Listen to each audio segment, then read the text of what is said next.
मध्य प्रदेश के सतना में कलेक्टर कार्यालय का घेराव किया गया। ये घेराव राष्ट्रीय अध्यक्ष ठाकुर राजेश सिंह चौहान, वरिष्ठ राष्ट्रीय उपाध्यक्ष चौधरी मांगेराम त्यागी और राष्ट्रीय सचिव चौधरी उम्मेद सिंह के नेतृत्व में किया गया।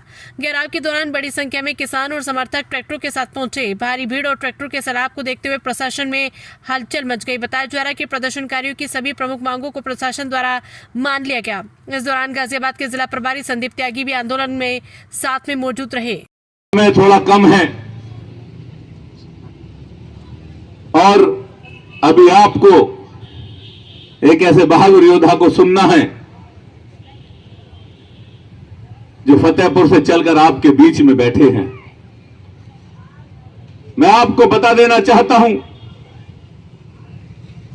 उनके बारे में। 38 साल से वो किसानों के लिए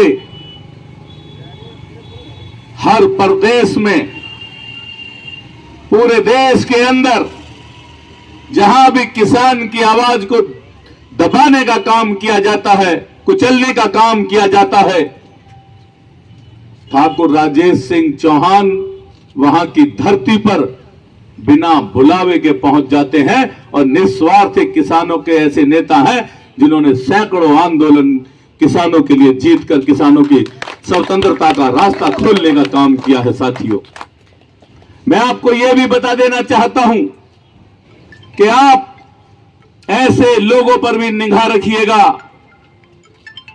ऐसे लोग भी इस देश में किसान नेता के रूप में घूमते हैं जिनकी प्रवृत्ति राक्षसी है। ऐसे नेता भी इस देश के अंदर हैं जो किसानों की लड़ाई लड़ने चले थे। उन्होंने कहा कि हम किसानों के मसीहा हैं, किसानों को आजादी दिलाने का काम करेंगे। लेकिन मेरे किसान भाइयों, आपकी लड़ाई लड़ते लड़ते वो करोड़पति हो गए। आज उनके पास गाड़ियों के शोरूम हैं, पेट्रोल पंप हैं, भट्टे हैं, हजारों बीघा जमीन है। मैं पूछना चाहता हूं कि तुम एक गरीब किसान की लड़ाई लड़ने चले थे, एक फटेहाल किसान की लड़ाई लड़ने चले थे। वो किसान आज भी नंगे पैर है, फटेहाल है, भूखे पेट है। तुम्हारे पास ये अरबों खरबों की दौलत कहां से आ गई?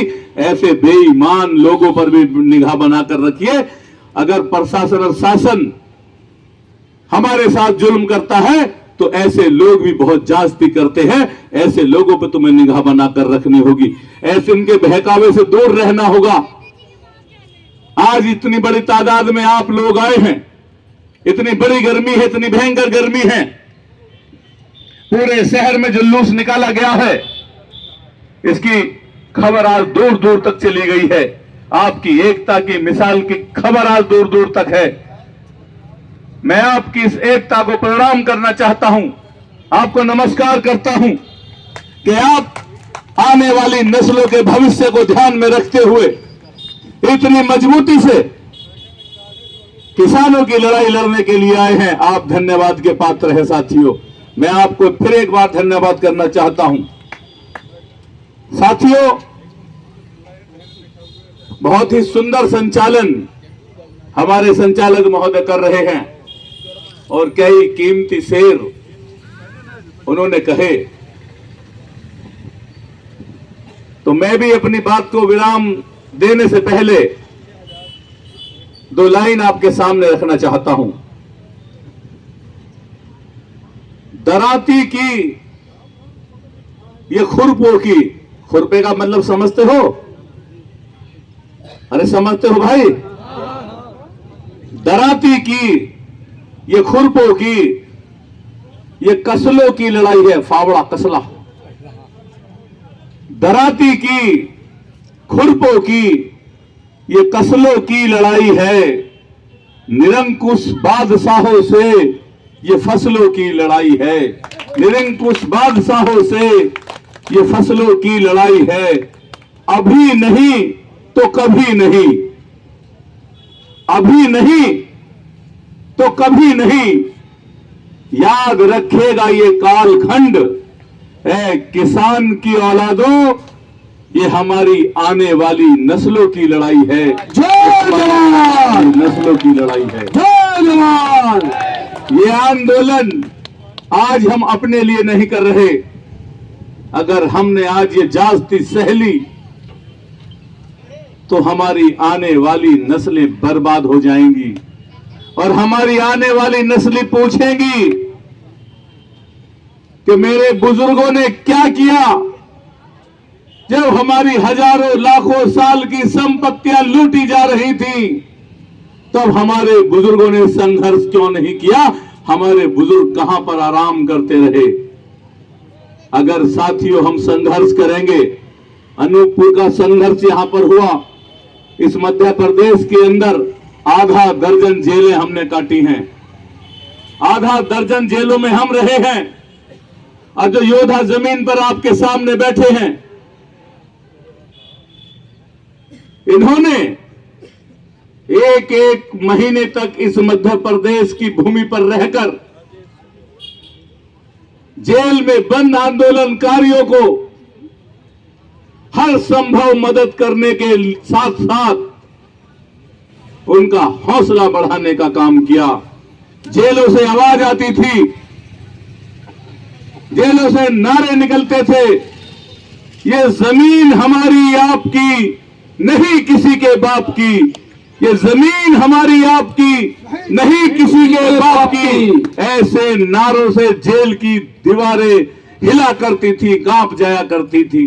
ये ऐसे बहादुर सेनापति की सेना है जिसने न पीछे हटना सीखा है न झुकना सीखा। मैं यहां के प्रशासन को चेतावनी के साथ बता देना चाहता हूं कि यहां के किसान की अगर जमीन आपको चाहिए, आपको लगता है कि बिना यहां की जमीन लिए देश का विकास नहीं हो सकता, तो तुम्हें यहां के किसानों की जमीन का भरपूर मुआवजा देना होगा ताकि आने वाली उसकी नस्लें कहीं और जमीन लेकर अपना जीवन यापन कर सकें।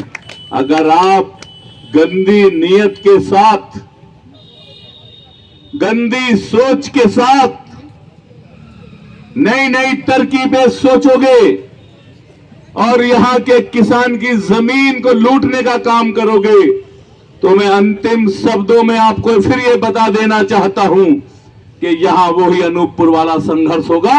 ये जमीन हमारे बुजुर्गों की है और आने वाली हमारी नस्लों का हक इसके ऊपर है। उनकी हक तलफी आप नहीं कर सकते, उन्हें यूं नहीं छीन सकते। हमारी जिस्म में जब तक जान रहेगी हम अपनी धरती माता की रक्षा करेंगे। बोलो, करोगे? तकड़ी आवाज में मुझे आवाज आनी चाहिए, क्या अपनी धरती माता की रक्षा करोगे? भारत माता की, भारत माता की। साथियों, मैं अपनी वाणी को विराम देने से पहले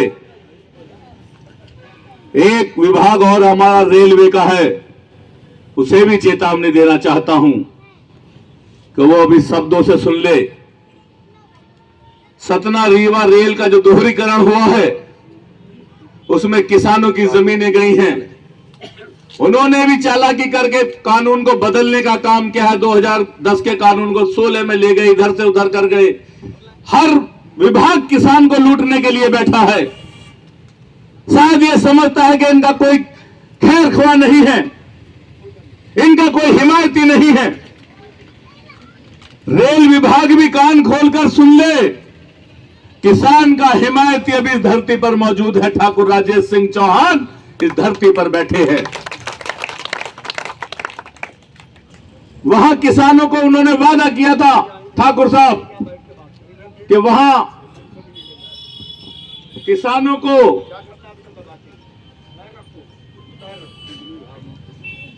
को नौकरी दी जाएगी, लेकिन न जाने किस तरह से वो भी किसानों को गुमराह कर रहे हैं।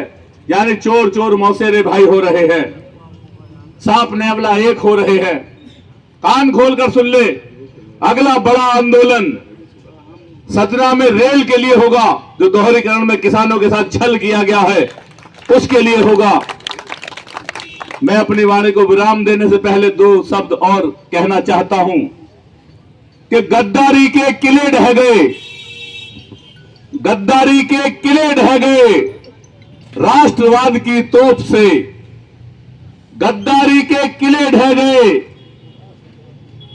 राष्ट्रवाद की तोप से और ना सांप नेवले एक हो गए, राजेश तेरे खौफ से, राजेश तेरे।